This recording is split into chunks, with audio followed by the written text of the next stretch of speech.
finishes in the series history, as Mark Allen tells us in our Max Race Cars Winston Cup report.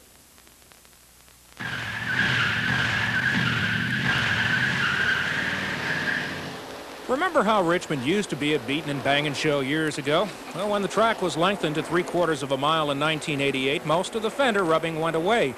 And in the early stages of today's 400, Bill Elliott subscribed to the theory you can't hit what you can't catch.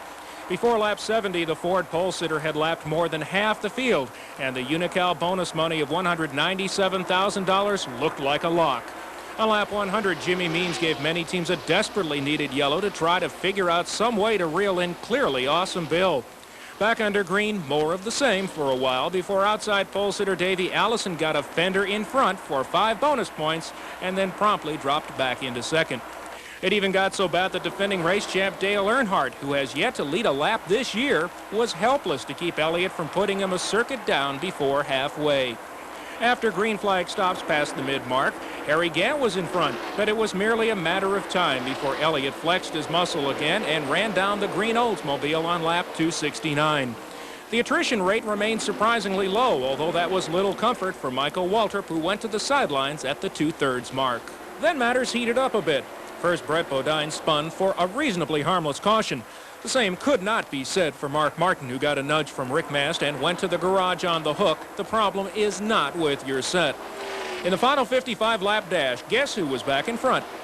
But the final 15 laps, a new player stepped to the table in number 7, Alan Kowicki. The final 5 laps side by side with the final corner the closest of all. They touched, and Elliott somehow managed to get a foot ahead, which was worth a fortune in the Unocal bonus. I think it took a while to get a couple of them hooked up, but you know, Alan and Ricky, several other guys that got hooked up pretty good there at the end. My car got a little bit tight getting in the corner. You know, I raced Sterling pretty hard there the last 40, 45 or 55 laps, and I knew it was going to be tight. Harry Gant was a distant third with Davey Allison 4th and Darrell Waltrip 5th. This is Mark Allen reporting for On Pit Road. In other Winston Cup news, both Phil Parsons and the Harry Melling racing team were missing from Richmond. Several recent practice crashes sidelined the team for a week and cost Parsons his job. The famed number 9 seat will be occupied by Dorsey Schrader in Atlanta.